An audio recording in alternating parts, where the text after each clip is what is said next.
Good afternoon, everyone, and welcome to Stock Market Today for Wednesday, December 10th. My name is Ken Shreve, and on today's show, we'll talk about the action in today's stock market. We had the Fed decision. They did cut interest rates as expected for the third straight meeting, and we had a pretty good response by the stock market. Nice day of outperformance for small caps. Before we get into all that, let me bring in our news editor, Ed Carson, who has got three stocks to watch for today. Good afternoon, Ed. Good afternoon. Yeah, it was a nice day. Here's three AI stocks, but leadership was broad. GE, Vernova, Palantir, and Taiwan Semiconductor. Okay, well, before we check out those stocks, let's go to the charts as we usually do, and I'll pull up a chart here of the Nasdaq Composite. Tech stocks did lag today. We'll take a look at the Nasdaq here, which ended with a gain of 0.3%. You can see here, still holding up near all-time highs, and I don't know if we have seen a chart of the Nasdaq. There it is. You should see a chart of the Nasdaq here, and then the check in on the S&P 500, which also rallied today, a little better than the Nasdaq Composite. That was up 0.7%. Dow Jones Industrial Average also had a good day. Blue chip index ended with a gain of 1.2%, but the big gain was in small caps today. IWM soared to an all-time high here, closed a little bit off highs.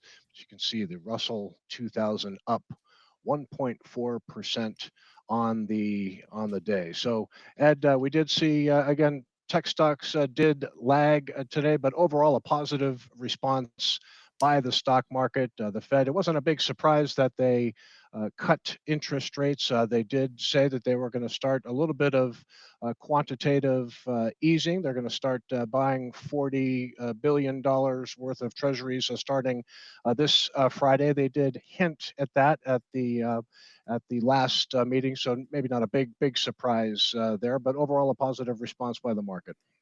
Yeah, very positive response. I mean, the market really seemed to pick up the pace with Fed Chief Powell, and he seemed to have just the right balance.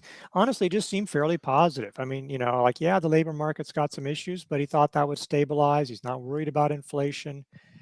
He didn't really surprise. And obviously, I think the markets were probably just looking for no surprises here because it wasn't like, because the Fed does seem likely to pause, or at least they're signaling to pause, giving themselves room to pause over the next few months. 10-year Treasury yield fell, and it probably fell a little bit more than this. I mean, I saw it after the 3 o'clock Eastern official close that it was Mm-hmm. drifting a little bit more as Powell spoke. But again, the yield had been coming up to 3-month highs, and it's now backed off. I mean, so the downtrend is still sort of intact. The uptrend is still sort of intact. Still have to see how that goes.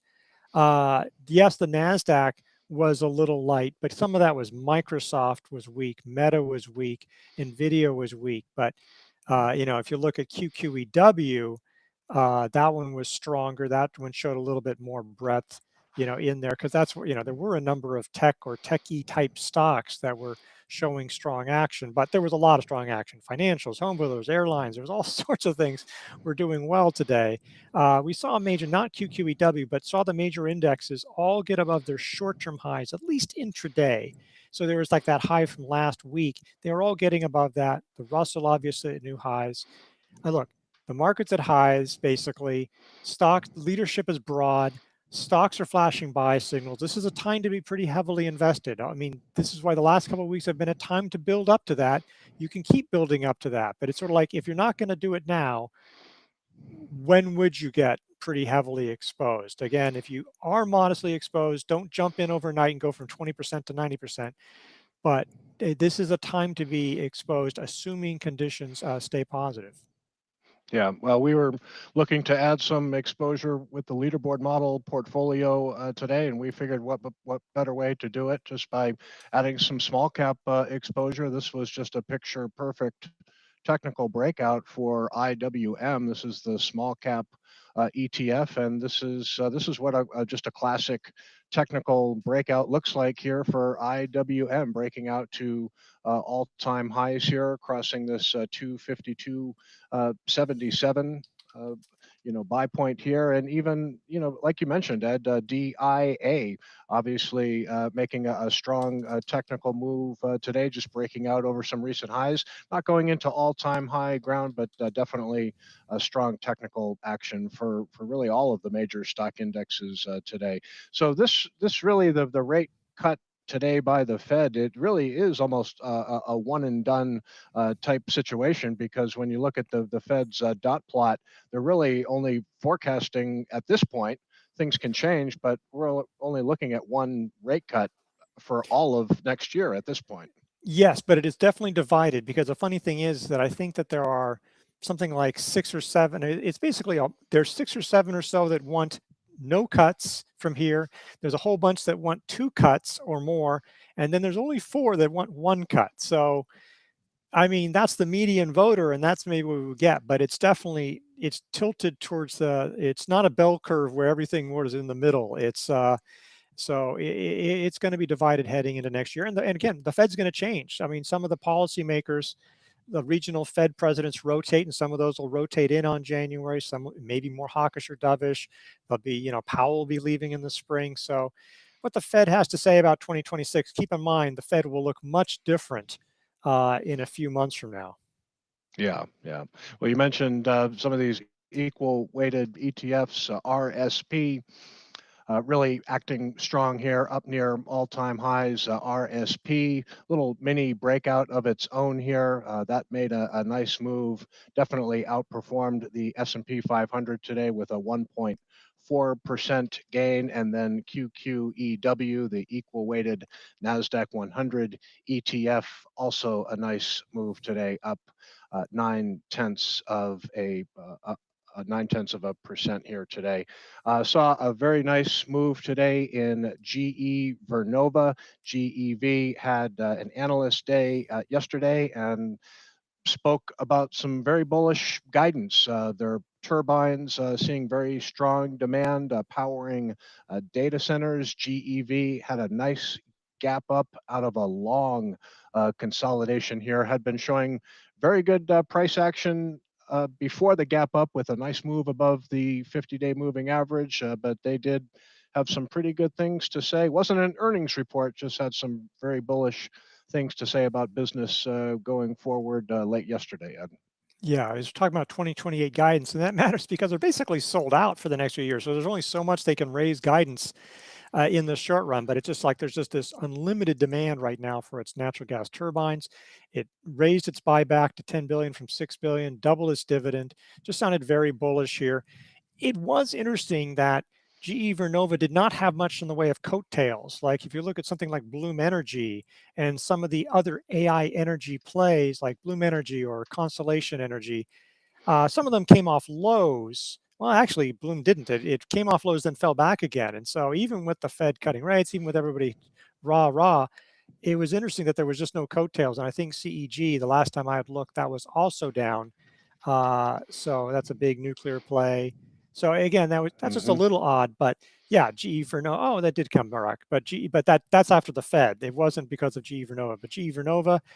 I think at this point there were opportunities you could have bought it in the buy zone. I think now you might want to wait to see if it can hold here or drift back into the buy zone, because that's a pretty big move, and you don't want to be chasing something because falling 10% from here wouldn't be that shocking in the next few days. So you just have to make sure you're buying right on these things. Yeah, always want to pay attention to these stocks that gap up. Very, very strong buying demand here. You can see volume exploded to well above average. Obviously, some big institutions at least doing some of the buying today. So if this stock can hold on to these gains, you often hear stocks will often come back and fill the gap. That is sometimes the case and sometimes not the case. Yep. But if GE Vernova can kind of hold tight here and trade sideways, that would be a sign of strength and support. And sometimes you can get alternate entries when stocks gap up powerfully like this. So very bullish move for GE Vernova today. Let's go ahead and take a look at another strong mover today that really just didn't go down or give back any gains. Palantir, there was news moving this stock before the open, they had a nice contract with the U.S. Navy. This one has been working its way higher for the past couple of weeks, showing improving technical action by the day. Palantir Technologies. What do you see here, Ed?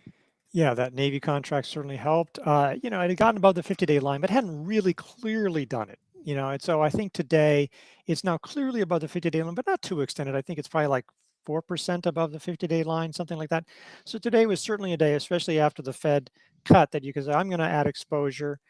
This was the first day in a while that there's been higher volume. That was one thing about the rebound, is that there really wasn't any volume to that bounce, which so made it a little suspect. But today we saw the best volume in a while, so that was positive here. It's getting above some of the levels. It didn't quite get above this old buy point of 188.20, but it's sort of some of the old holders from recent weeks, all in that area, are happy again early. So that's positive. So it was a buying opportunity here. The fundamentals are great. It just has had quarter after quarter of accelerating revenue growth, generally trending up earnings growth. So a lot to like here. Yeah, people always talk about Palantir's stratospheric PE multiple, and it is a pricey stock. 284 times trailing earnings, 193 forward earnings.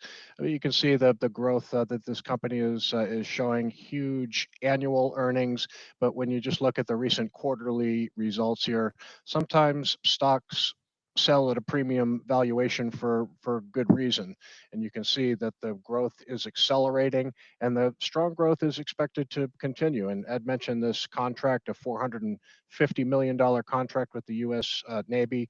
The company's foundry analytics platform is going to be integrated into parts of the U.S. Navy. So Palantir just still coming out with a lot of different contracts, and companies still in the early stages of growth. So still a compelling growth story for Palantir. And then the final stock today is going to be another nice mover, Taiwan Semiconductor, the world's largest chip foundry, TSM. Take a look at Taiwan Semiconductor. Pull that up here. And we'll take a look at the daily chart for Taiwan Semiconductor. Come on now. Yeah, really nice move today. They reported something like 25% revenue and this growth. Yeah, in November versus a year earlier. So, I mean, the growth is slowing a little bit, but still strong growth. It did just close above this double bottom buy point.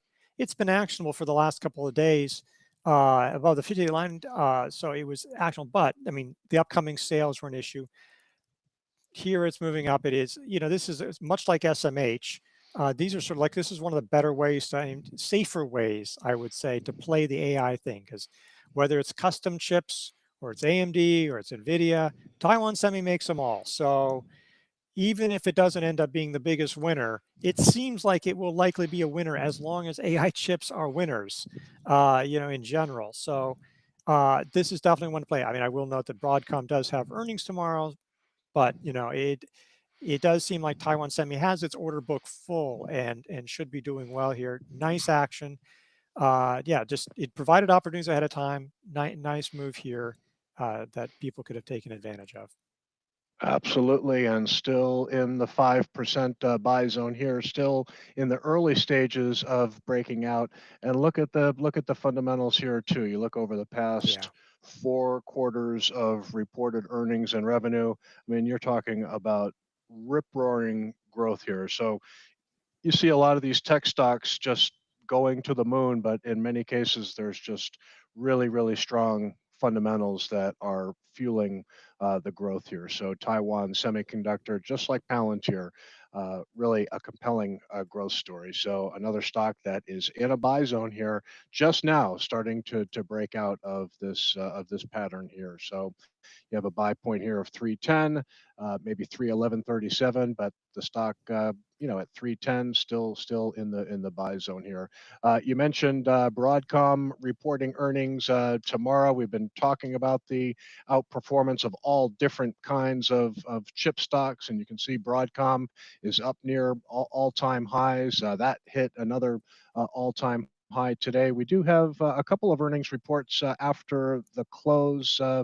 At least I know we're going to take a look at Oracle, right, Ed? I don't know if they have come out yet. Oracle's Oracle was reported, yeah, due. they had mixed results. Earnings beat, but revenue fell short, including cloud revenue.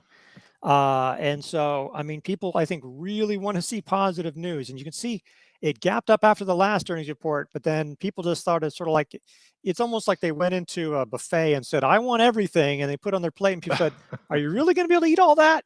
Are you going to feel good about that? And so there's still, I mean, maybe it will all work out. I think the conference call will be very important. I wouldn't be shocked to see this move around a lot. But that's an important report because a lot of other companies may take their cue because that was the catalyst for a lot of things, and then it fell back. So that one's negative so far. May fall back below the 200-day line. Synopsys seems to be out. SNPS, they're a chip design firm. They have not chip design software firm. So they haven't been doing very well lately. They did rebound recently because NVIDIA took a stake. So maybe this can get above the 200-day line. But on the opposite from Oracle, where this one gapped down after the last earnings report, now it's trying to get back the other way. So there's that. And one more is Planet Labs, PL. That one seems to be doing pretty well after hours. I haven't looked at the report there, but I think it broke even when it was supposed to have another loss. So that's gapping up, nicely after, sort of pausing right before the 50-day line. So those Big are some move for earnings after Planet the Labs. close. Yep. Yep. And a big one tomorrow morning, too, Ed, this fiber optic group, which is the #1 ranked group in the market right now. This is a big one because this is the first report that we're going to see in the fiber optic group from Ciena. CIEN, I believe they report tomorrow before the open. This is a stock that has been a huge, huge winner, and the fiber optic group, #1 in our database currently. So what they have to say about demand is going to be very important. The stock hit an all-time high ahead of the results tomorrow. And then after the close tomorrow, we've got Broadcom, which is going to be an important report as well, customized AI chips. So that is going to do it for today's show. Ed, as always, we appreciate your market insight. Thank you very much. Thank you, Ken. All right. And I'm here, but really it shouldn't be me. But Okay, that is better. Thank you very much, Claire. That will do it for today. Thanks to Ed again, and for tomorrow, I believe it's going to be Ed and Lexi for the Stock Market Today video, so you will have them tomorrow. Ed is going to be hosting IBD Live tomorrow on Thursday, so be sure to check out investors.com/IBD Live. Until then, I hope you have a great afternoon, everyone. We will see you back here tomorrow, and take care.